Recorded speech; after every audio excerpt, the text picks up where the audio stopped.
आज मैं आपको कृष्ण काव्य से संबंधित प्रश्नोत्तरी कराने जा रही हूँ।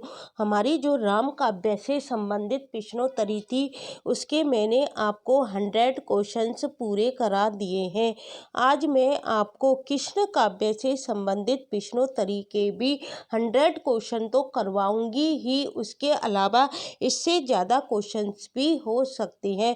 इसकी कृष्ण काव्य से संबंधित प्रश्नोत्तरी की 5 वीडियो बन जाएंगी, क्योंकि मैं केवल 20-20 क्वेश्चंस ही तैयार कर पाती हूँ। आज मैं कृष्ण काव्य से संबंधित 20 क्वेश्चंस आपके लिए लेकर आई हूँ। हमारा जो पहला क्वेश्चन है वो देखो क्या है। प्रेम वाटिका किसकी काव्य कृति है? आपसे पूछा जा सकता है कि जो प्रेम वाटिका है वो किसकी काव्य कृति है। रसखान की है, नागरी दास की है, आलम की है या भारतेंदु हरिश्चंद्र की है। जो प्रेम वाटिका है वो किसकी काव्य कृति है? प्रेम वाटिका रसखान की काव्य कृति है। किसकी है? रसखान की काव्य कृति है। इसमें क्या बताया गया है? इसमें राधा और कृष्ण को मालिन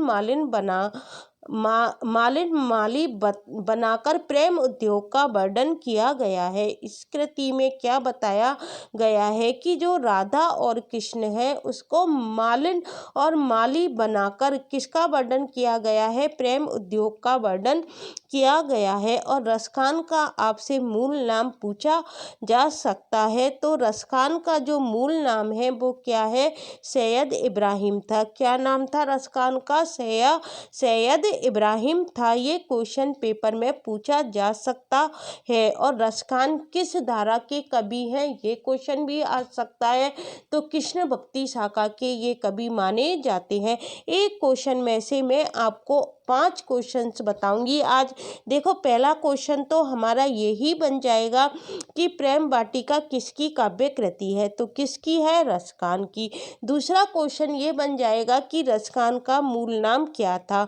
तो रसखान का मूल नाम क्या था? सैयद इब्राहिम था। क्या नाम था? सैयद इब्राहिम। और जो तीसरा क्वेश्चन बनेगा वो ये बनेगा, रसखान किस धारा के कवि माने जाते हैं? तो किस धारा में आ जाएंगे? कृष्ण भक्ति शाखा के अंतर्गत आ जाएंगे। और चौथा क्वेश्चन क्या बनेगा? प्रेम वाटिका में क्या बताया गया है? तो प्रेम वाटिका में क्या बताया गया है? राधा कृष्ण को मालिन माली बनाकर प्रेम उद्योग का वर्णन किया गया है। इसके अलावा जो इसके ऑप्शन है इनसे भी क्वेश्चन तैयार किए हैं मैंने।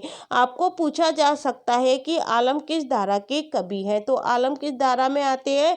रीति मुक्त धारा के कवि हैं। कौन सी धारा के कवि हैं? रीति मुक्त धारा के कवि हैं। और प्रेम की पीर का दर्द उनके एक एक वाक्य में हमको दिखाई देता है। और इनकी प्रमुख रचनाएं आपसे पूछी जा सकती हैं। कौन कौन सी हैं? देखो आलम केली है, माधवानल काम कंदला है और सुदामा चरित है। आलम की रचनाएं पेपर में बहुत पूछी जाती हैं और आलम के बारे में पूछा जाता है ये किस धारा के कवि हैं? तो रीति मुक्त धारा के कवि हैं। और इनकी रचनाएं कौन कौन सी हैं? आलम केली, माधवानल काम कंडला और सुदामा चरित है। और ये प्रेम की पीर का दर्द इनके एक एक वाक्य में दिखाई देता है। और भारतेंदु हरिश्चंद्र कौन है? आधुनिक काल में गद्य के प्रवर्तक माने जाते हैं। और ये जो नागरी दास है इनकी प्रमुख रचना पूछी जा सकती है। कौन सी है? इश्क चमन है। कौन सी है? इश्क चमन है। और भारतेंदु हरिश्चंद्र गद्य के प्रवर्तक के रूप में माने जाते हैं। और उनके काव्य ग्रंथों की संख्या कितनी है? 70 है। इस तरह से एक क्वेश्चन में से मैंने आपको 6-7 क्वेश्चंस पूरे करा दिए हैं। क्वेश्चन नंबर 2 है, देखो क्या है। केवल प्रेम लक्षणा भक्ति का आधार ग्रहण करने के कारण, केवल प्रेम लक्षणा भक्ति का आधार ग्रहण करने के कारण कृष्ण भक्ति शाखा में क्या हो गई? अश्लील विलासिता की प्रवृत्ति जागृत हुई। यह विचार किसका है? यह विचार किसका है कि केवल प्रेम लक्षणा भक्ति का आधार ग्रहण करने के कारण जो कृष्ण भक्ति शाखा है उसमें क्या हो गया? अश्लील विलासिता की प्रवृत्ति जागृत हुई। यह यह विचार किसका है? मिश्र बंधुओं का है, रामकुमार वर्मा का है, जॉर्ज ग्रियर्सन का है या रामचंद्र शुक्ल का है? तो यह विचार किसका है? रामचंद्र शुक्ल का है। रामचंद्र शुक्ल क्या कहते हैं कि केवल प्रेम लक्षणा भक्ति का आधार ग्रहण करने के कारण कृष्ण भक्ति शाखा है उसमें क्या प्रवृत्ति जागृत हो गई? अश्लील विलासिता की प्रवृत्ति जागृत हो गई। क्वेश्चन नंबर 3 है, निम्न में से कौन सा कवि कृष्ण भक्ति धारा के कवियों में शामिल नहीं है? ये क्या है? टाइपिंग मिस्टेक है, इधर आएगा कवि।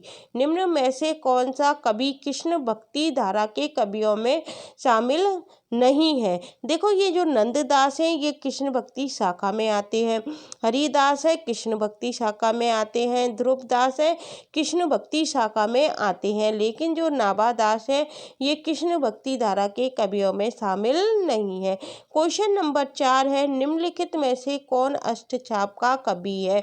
देखो आपको अष्टछाप की जानकारी होनी चाहिए कि अष्टछाप की स्थापना कब की गई थी, अष्टछाप में कितने कवियों को शामिल किया गया है और बल्लवाचार्य के 4 शिष्य कौन कौन से हैं और विट्ठल नाथ के 4 शिष्य कौन कौन से हैं। इस तरह के क्वेश्चन अष्टछाप से संबंधित आते हैं। आप मुझे कमेंट्स बॉक्स में आंसर दोगे कि अष्टछाप की स्थापना कब की गई थी, अष्टछाप में कितने कवियों को शामिल किया गया है, बल्लवाचार्य के 4 शिष्य कौन कौन से हैं और विट्ठल नाथ के 4 शिष्य कौन कौन से हैं और बल्लवाचार्य के जो पुत्र हैं उनका नाम क्या है? उनका नाम है विट्ठल नाथ। तो कौन अष्टछाप का कवि है? देखो मीराबाई नहीं है, रसखान नहीं है, विद्यापति नहीं है। कौन है अष्टछाप के कवि? सूरदास। ये विद्यापति किस में आते हैं आप मुझे कमेंट्स करके बताना, और रसखान किस में आते हैं और मीराबाई किस में आती है। हमको चारों ऑप्शन की पूरी तरह से जानकारी होनी चाहिए। क्वेश्चन नंबर 5 है, नायिका वेद पर आधारित ग्रंथ रस मंजरी के रचनाकार है। हमसे क्या पूछा गया है कि नायिका वेद पर आधारित ग्रंथ जो रस मंजरी है इसके रचनाकार कौन है? सूरदास है, बिहारी है, नंददास है या विद्यापति है? जो रस मंजरी है इसके रचनाकार कौन है? नंददास। और बिहारी की रचना कौन सी है? बिहारी सतसई। सूरदास की कौन सी है? साहित्य लहरी, सूरसागर आदि सूरदास की रचनाएं हैं। और विद्यापति की कौन सी है? कीर्तिलता, कीर्ति पताका और विद्यापति पदावली। ये किसकी रचनाएं हैं? विद्यापति की। इस तरह से चारों ऑप्शंस की हम प्रत्येक क्वेश्चंस में चारों ऑप्शन की गहराई में हम जाएंगे तो हमारा एक भी क्वेश्चन एग्जाम में नहीं छूटेगा। प्रीवियस ईयर क्वेश्चंस आपको करने चाहिए और उनके जो चारों ऑप्शन दे रखे हैं उनकी सारी संपूर्ण जानकारी अपने रजिस्टर में नोट करते जाओ। तो इस तरह से आपका जो हिंदी साहित्य का इतिहास है वो इतना स्ट्रांग हो जाएगा कि आप आसानी से उसको कर सकते हो। इसके अलावा प्रत्येक काल की प्रवृत्तियों की जानकारी हमको होनी चाहिए। आदिकाल की प्रवृत्तियां क्या रही, भक्ति काल की क्या प्रवृत्तियां रही, सगुण धारा की क्या प्रवृत्तियां रही, निर्गुण धारा की क्या प्रवृत्तियां रही, उनमें क्या अंतर आपको दिखाई दिया। कृष्ण भक्ति शाखा में अंतर देखना, राम भक्ति शाखा क्या तुलनात्मक अध्ययन करना चाहिए। जैसे कृष्ण भक्ति शाखा और राम भक्ति शाखा का तुलनात्मक अध्ययन जब हम करते हैं तो हमको क्या अंतर दिखाई देता है। इस तरह के क्वेश्चन जब हम करने लग जाते हैं तो हमारा हिंदी साहित्य का इतिहास बहुत अच्छा हो जाता है। जब मेरे क्वेश्चन आंसर्स की प्रश्नावली पूरी हो जाएगी तो मैं आपको सब्जेक्टिव टाइप भी इसी तरह से समझाऊंगी जिससे आपके कंसेप्ट क्या है पूरी तरह से क्लियर हो जाएंगे। क्वेश्चन नंबर 6 है, सूरदास के दृष्टिकूट पद किस काव्य ग्रंथ में संकलित हैं? जो सूरदास है उनके दृष्टिकूट पद हैं वो हमको किस काव्य ग्रंथ में दिखाई देते हैं? देखो सूरसागर में नहीं है, सूरसारावली में नहीं है, इनमें से कोई नहीं होगा। ये साहित्य लहरी में दिखाई देते हैं। किस में दिखाई देते हैं? दृष्टिकूट पद साहित्य लहरी में दिखाई देते हैं। दृष्टिकूट पद क्या होते हैं? इनमें गोपनीय अर्थ छिपा होता है जिसका कि अर्थ हमको निकालना पड़ता है, वो होता है हमारा दृष्टिकूट पद। क्वेश्चन नंबर 7 है, ब्राह्मण गीत का उपजीव्य ग्रंथ कौन सा है? जो ब्राह्मण गीत है उसका उपजीव्य ग्रंथ कौन सा है? विष्णु पुराण है, शिव पुराण है, हरिवंश पुराण है या श्रीमद् भागवत महापुराण है? तो ब्राह्मण गीत का उपजीव्य ग्रंथ कौन सा है? श्रीमद् श्रीमद् भागवत महापुराण है। कौन सा है? श्रीमद् भागवत महापुराण है। क्वेश्चन नंबर 8 है, ब्राह्मण गीत प्रसंग का प्रतिपाद क्या है? हमसे क्वेश्चन क्या पूछा गया है कि इस ब्राह्मण गीत है, इसका क्या अर्थ आप निकाल सकते हो? वात्सल्य रस का चित्रण बिल्कुल नहीं है, इसमें वात्सल्य रस से कोई अर्थ नहीं निकाला गया है। गोपियों का विरह वर्णन तो है, लेकिन ये इसका ये आंसर नहीं है। तो इसका आंसर क्या होगा? कृष्ण की भक्ति भी नहीं है। तो इसका आंसर होगा सगुण भक्ति की महिमा दिखाई गई है और निर्गुण का खंडन किया गया है। उद्धव के सामने गोपियां क्या कहती हैं? ब्राह्मण को संबोधित करते हुए, ब्राह्मण इधर कौन है? उद्धव को संबोधित कर रही हैं और उसको संबोधित करते हुए सगुण का तो वो क्या करती हैं? महिमा गाती हैं और निर्गुण का वो क्या करती हैं? खंडन करती हैं। तो इस तरह से ब्राह्मण गीत का क्या अर्थ हो गया? सगुण भक्ति की महिमा और निर्गुण का खंडन। क्वेश्चन नंबर 9 है, श्री बल्लवाचार्य ने जिस कृष्ण भक्ति को प्रतिष्ठित किया उसका दार्शनिक आधार क्या है? आपको बल्लवाचार्य का दार्शनिक आधार पूछा गया है। तो बल्लवाचार्य ने कौन सा दर्शन दिया था? शुद्धाद्वैतवाद। कौन सा दिया था? शुद्धाद्वैतवाद। तो बल्लवाचार्य का कौन सा हो जाएगा? शुद्धाद्वैतवाद। द्वैत दर्शन किसका है और अद्वैत दर्शन किसका है? अद्वैत दर्शन दिया था शंकराचार्य ने और द्वैत दर्शन दिया था मध्वाचार्य ने। और निम्बार्काचार्य का कौन सा है? द्वैताद्वैतवाद। सारे दार्शनिक आधार के क्वेश्चंस हमको याद होने चाहिए, क्योंकि इससे संबंधित एक क्वेश्चन एग्जाम में जरूर आता है। जो दर्शन दिए गए हैं और उनका संप्रदाय और उनका किसने वर्णन किया था, कौन था जिसने ये दर्शन दिया था, इस तरह का एक क्वेश्चन एग्जाम में जरूर आता है। क्वेश्चन नंबर 10 है, अष्टछाप में कवियों की संख्या कितनी थी?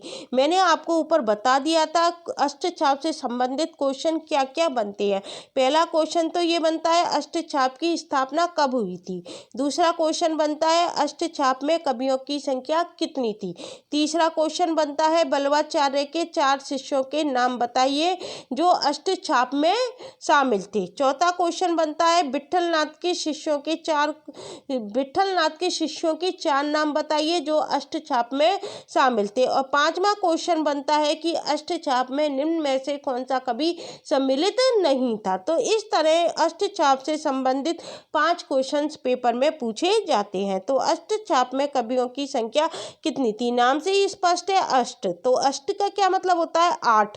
तो 8 थी, 6 नहीं थी, 5 नहीं थी, 9 नहीं थी, कितनी थी? 8 थी। क्वेश्चन नंबर 11 है, गौड़ीय संप्रदाय के प्रवर्तक आचार्य थे। मैंने आपको बताया था भक्ति काल में हमको दार्शनिक दर्शन और उनका प्रवर्तन किसने किया था, इसमें से संबंधित एक क्वेश्चन जरूर पूछा जाता है। इसकी मैं एक सब्जेक्टिव क्लास आपके लिए लेकर आऊंगी जिसमें मैं आपको सारे दर्शन समझाने का पूरा प्रयास करूंगी और उनका प्रवर्तन किसने किया था ये आपको पूरा क्लियर करूंगी। तो गौड़ीय संप्रदाय के प्रवर्तक आचार्य थे, शंकराचार्य नहीं थे। शंकराचार्य के सिद्धांत का नाम क्या था? अद्वैतवाद। मध्वाचार्य नहीं थे, मध्वाचार्य ने कौन सा सिद्धांत दिया? द्वैतवाद। स्वामी हरिदास नहीं थे। कौन थे गौड़ीय संप्रदाय के प्रवर्तक? चैतन्य महाप्रभु। कौन थे? चैतन्य महाप्रभु।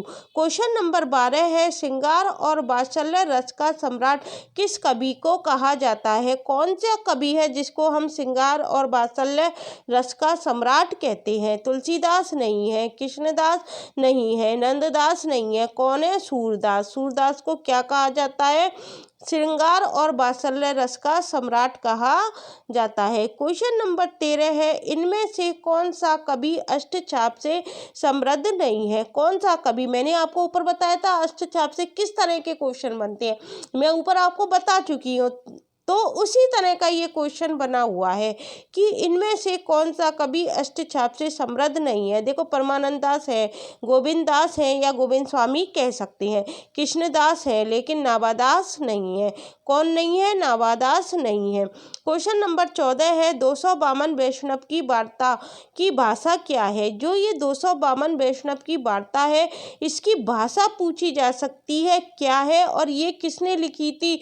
252 वैष्णव वैष्णव की वार्ता में किसके शिष्यों का वर्णन किया गया है, ये भी क्वेश्चन पेपर में पूछा जाता है। तो 252 वैष्णव की वार्ता की भाषा क्या है, अवधी है, खड़ी बोली है, बघेली है या ब्रजभाषा है। कौन सी भाषा है, ब्रजभाषा।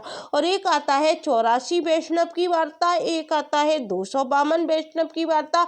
तो आप मुझे कमेंट्स बॉक्स में इसका आंसर दोगे कि 252 वैष्णव की वार्ता में किसके शिष्यों का वर्णन किया गया है और 84 वैष्णव की वार्ता में किसके शिष्यों का वर्णन किया गया है। इसका आंसर आप मुझे कमेंट्स बॉक्स में दोगे। क्वेश्चन नंबर 15 है, निम्न में से विट्ठलनाथ के शिष्य थे। मैंने आपको बताया था कि अष्टछाप में 4 शिष्य तो बल्लवाचार्य के थे और 4 शिष्य किसके थे, विट्ठलनाथ के थे। तो हमसे इस तरह से भी पूछा जाता है कि बल्लवाचार्य के शिष्यों में शामिल नहीं है, और दूसरा क्वेश्चन बनता है विट्ठलनाथ के शिष्यों में शामिल नहीं है, या इस तरह से बनता है कि विट्ठलनाथ के शिष्य कौन है निम्न में से, या बल्लवाचार्य के शिष्य कौन है निम्न में से।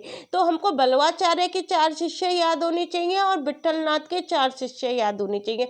टोटल हो गए 8, और इन 8 को मिलाकर किसकी स्थापना हुई थी, अष्टछाप की स्थापना हुई थी। तो इसमें ये पूछा जा रहा है विट्ठलनाथ के शिष्य कौन है। देखो, कृष्णदास नहीं है, कुंभन दास नहीं है, परमानंद दास नहीं है। कौन है विट्ठलनाथ के शिष्य, नंददास। कौन है, नंददास। और ये तीनों किसके थे, ये बल्लवाचार्य के शिष्य थे।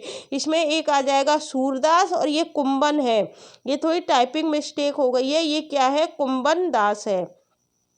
क्या है ये, कुंभन दास। तो देखो, सूरदास थे किसके शिष्य, बल्लवाचार्य के, कुंभन दास थे, कृष्णदास थे और परमानंद दास थे। और विट्ठलनाथ के शिष्य कौन है, नंददास है, चीत स्वामी है, गोविंद स्वामी थे, एक और था, उसका नाम आप मुझे कमेंट्स बॉक्स में बताओगे वो एक कौन था। क्वेश्चन नंबर 16 है, बल्लवाचार्य के शिष्यों के संदर्भ में कौन सा कथन असत्य है। अब हमको बताना है कि बल्लवाचार्य के जो 4 शिष्य थे उनके संदर्भ में कौन सा कथन असत्य है, मतलब गलत है। देखो, कुंभन दास थे, मैंने आपको बताया है ऊपर, और कृष्णदास, ये तो बल्लवाचार्य के शिष्य थे। सूरदास थे और कृष्णदास थे, ये भी शिष्य थे। सूरदास थे, परमानंद दास थे, ये भी शिष्य थे। लेकिन नंददास और चतुर्बुद्ध दास किसके शिष्य थे, ये विट्ठलनाथ के शिष्य थे। बल्लवाचार्य के कौन हो गए, सूरदास हो गए, कुंभन दास हो गए, कृष्णदास हो गए और परमानंद दास हो गए। ये किसके हो गए, बल्लवाचार्य के शिष्य हो गए। देखो, अष्टछाप में से किस तरह से घुमा घुमा के क्वेश्चन पूछे गए हैं, ये सारे क्वेश्चन क्या है, प्रीवियस ईयर क्वेश्चंस में आपको करा रही हूँ। इसके जरिए आपको पता चल रहा है कि अष्टछाप में से ही घुमा घुमा के क्वेश्चन पूछे जा रहे हैं, और अष्टछाप में से एक क्वेश्चन जरूर आता है। इसके अलावा 252 वैष्णव की वार्ता और 84 वैष्णव की वार्ता में किसके शिष्यों का वर्णन किया गया है, इसमें से एक क्वेश्चन जरूर बनता है, और हम इसमें घूम जाते हैं, हम पर आते हुए भी गलत हो जाता है। इसके अलावा जो दार्शनिक सिद्धांत है उसमें से एक क्वेश्चन जरूर पूछा जाता है। अब देखो, इसमें क्या पूछा गया है, निम्न में से कौन से कवि अष्टछाप के नहीं है। ये कई नहीं है, ये है कवि। ये थोड़ी टाइपिंग मिस्टेक हो जाती है। निम्न में से कौन से कवि अष्टछाप के नहीं है। देखो, कृष्णदास हमने पढ़े थे, अष्टछाप के हैं। कुंभन दास अष्टछाप के हैं। चीत स्वामी अष्टछाप के हैं। लेकिन ये जो दामोदर दास है, ये अष्टछाप के कवि नहीं है। इस तरह के क्वेश्चन भी पेपर में आते हैं। क्वेश्चन नंबर 18 है, बल्लवाचार्य ने अपने मार्ग का नाम पुष्टि मार्ग क्यों रखा। अब आपको बताना है कि जो बल्लवाचार्य थे उन्होंने अपने मार्ग का नाम पुष्टि मार्ग रखने का क्या कारण रहा था। अब देखो, क्योंकि इसमें जीव सांसारिक सुखों की प्राप्ति करते हैं, ये कोई बात नहीं है। क्योंकि जीव वेद का अनुकरण करके स्वर्ग लोक प्राप्त करते हैं, नहीं। क्योंकि ये प्रेम लक्षणा भक्ति है, नहीं। उन्होंने पुष्टि मार्ग इसलिए नाम रखा था बल्लवाचार्य ने, क्योंकि भक्ति की ओर जीत की प्रवृत्ति तभी होती है जब हमको क्या होता है, भगवान का अनुग्रह प्राप्त होता है। यदि भगवान की इच्छा होगी जब भी हम भक्ति की ओर अग्रसर होंगे, क्योंकि भक्ति की ओर ये जीत नहीं है, ये जीव है। ये थोड़ी टाइपिंग मिस्टेक हो गई है, क्योंकि भक्ति की ओर जीव की प्रवृत्ति तभी होगी जब हमारे ऊपर भगवान का अनुग्रह होता है। ये बात मैंने खुद ने स्वयं ने महसूस की है।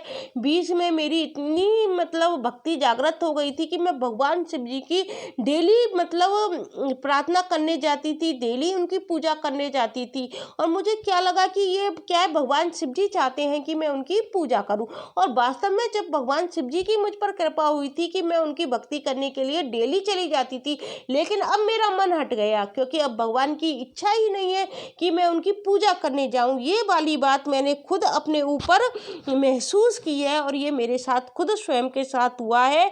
इसलिए ये बात बिल्कुल सही है कि बल्लभाचार्य ने अपनी भक्ति मार्ग का नाम पुष्टि मार्ग इसलिए रखा क्योंकि भक्ति की और जीव की प्रवृत्ति तभी होती है जब हमको भगवान का अनुग्रह प्राप्त होता है। यदि भगवान चाहेगा कि हम उनकी भक्ति करें तो वो अपनी ओर हम स्वयं ही खिंच जाते हैं। हम स्वयं ही, हमारे अंदर इतना भाव जागृत हो जाता है कि हम स्वयं ही उनकी पूजा करने के लिए चले जाते हैं। ये बात मैंने स्वयं ने महसूस की है। क्वेश्चन नंबर 19 है, कृष्ण भक्ति काव्य के संदर्भ में इनमें से कौन सा कथन असत्य है। अब ये पूछा जा रहा है कि कृष्ण भक्ति काव्य के संदर्भ में इनमें से कौन सा कथन असत्य है। अब देखो, सखी संप्रदाय का प्रवर्तन स्वामी हरिदास द्वारा किया गया, बिल्कुल सही है। ये प्रवर्तन है, ये थोड़ी टाइपिंग मिस्टेक हो गई है। सखी संप्रदाय का प्रवर्तन किसके द्वारा किया गया था? सखी संप्रदाय का जो प्रवर्तन था वो स्वामी हरिदास के द्वारा किया गया, बिल्कुल सही बात है। हमको पूछा है असत्य कथन। भगवत कृपा की प्राप्ति के लिए शूर की भक्ति पद्धति में अनुग्रह का प्रावधान है, बिल्कुल सही बात है कि भगवत कृपा की प्राप्ति के लिए शूर की भक्ति पद्धति में अनुग्रह का प्रावधान है। नंददास ने भंवर गीत नामक ग्रंथ की रचना की, ये बात भी सही है। राधा बल्लभ संप्रदाय में राधा का स्थान गौड़ और कृष्ण का स्थान प्रधान तथा उच्च माना गया है, ये गलत है क्योंकि राधा बल्लभ संप्रदाय में राधा का स्थान तो उच्च माना गया है। ये इसमें उल्टा लिख दिया है क्योंकि राधा बल्लभ संप्रदाय में राधा का स्थान तो क्या माना गया है? उच्च माना गया है। क्वेश्चन नंबर 20 है, साहित्य लहरी के रचयिता कौन है? जो साहित्य लहरी थी मैंने ऊपर आपको बता दी, सूरदास की रचना है साहित्य लहरी। इसमें हमको दृष्टिकूट पद दिखाई देते हैं और आपने ये पढ़ी भी होगी साहित्य लहरी।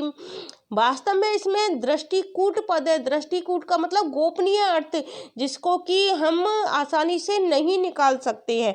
तो साहित्य लहरी के रचयिता कौन है? नंददास नहीं है, चतुर्बुद्ध दास नहीं है, सूरदास है, कृष्णदास भी नहीं है।